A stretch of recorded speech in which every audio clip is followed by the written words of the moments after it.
Halo teman-teman, kembali lagi dengan channel ini, di mana di channel ini akan mengulas sebuah pengalaman horor, cerita seram, dan juga sejarah yang mengandung hal misteri di dalamnya.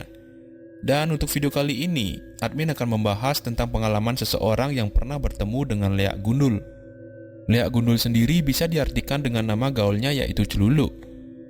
Karena biasanya, Celuluk ini dikaitkan dengan pementasan calon arang. Dan posisi Celuluk saat pementasan tersebut sebagai antek-antek dari Waluneting Girah. Dan jika kalian ingin tahu ceritanya lebih lanjut, yuk intro dulu.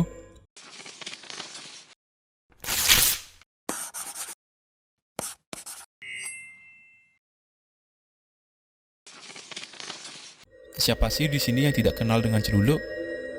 Celuluk ini merupakan anak buah dari hantu para leak, yaitu Rangde, yang rupanya memiliki ciri mata berlubang, gigi yang besar, dan kepalanya yang botak hingga ke belakang. Akan tetapi Celuluk ini memiliki beberapa rambut di kepala belakangnya.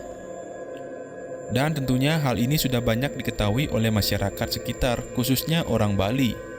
Karena banyak sekali topeng Celuluk yang dijual di pasar seni maupun di daerah pariwisata di Bali. Akan tetapi, melihat langsung wujud Celuluk ini tentunya sangat berbeda dengan rupa topengnya. Sedikit cerita yang bersumber dari seorang penari topeng di Bali yang admin tidak sebut namanya, pernah dicegat oleh Celuluk asli seusai dia menari di Pura Dalam di daerah Karangasem. Dan pria ini juga memiliki kelebihan indera keenam, karena ia bisa melihat hal gaib ketika ia sudah berumur balita. Dan menurut pengalamannya, biasanya saat di jalanan tentunya pasti ada saja yang namanya hal-hal gaib yang bermunculan.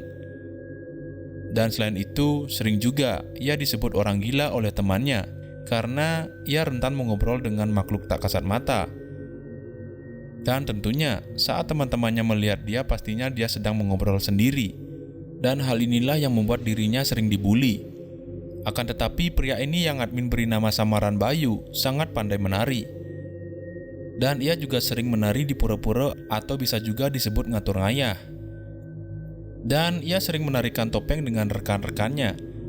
Sedangkan saat itu, si Bayu ini juga sering pulang malam hingga pagi, karena waktunya ia gunakan untuk ngatur ayah. Akan tetapi hal ini ia lakukan karena itu merupakan profesinya dan hobinya. Dan saat baru-baru ini, admin diceritakan oleh beliau tentang pengalamannya saat ngayah menari di Pura Dalam daerah Karangasem. Baik teman-teman, di sini admin akan menjelaskan apa itu Pura Dalam. Pura Dalam merupakan sebuah pura yang berada di samping kuburan daerah setempat. Dan dewa yang bersemayam di pura tersebut adalah Dewi Durga, di mana Dewi Durga adalah perwujudan dari Dewa Siwa.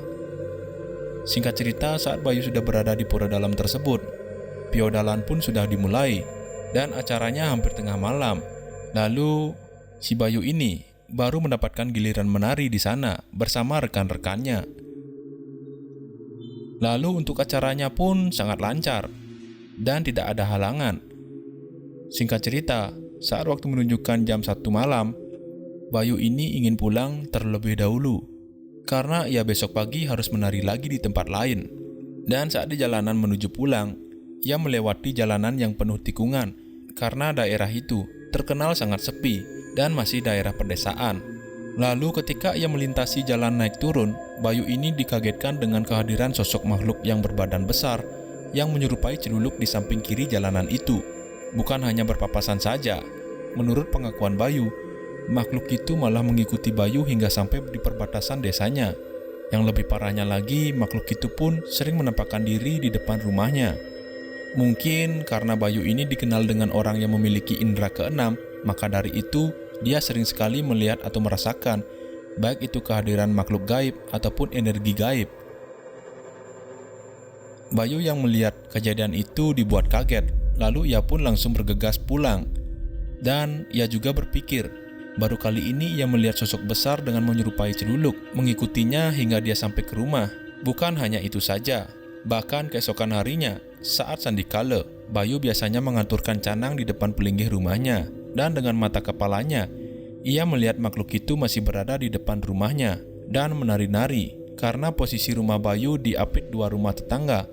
Lalu di depannya ada pohon bambu yang besar. Jadi mungkin makhluk ini mengincar ataupun ingin berteman dengan Bayu.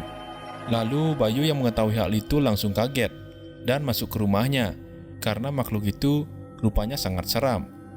Karena makhluk itu terlihat sangat menakutkan, jadi Bayu pun bergegas menutup gerbang rumahnya dan juga pintunya.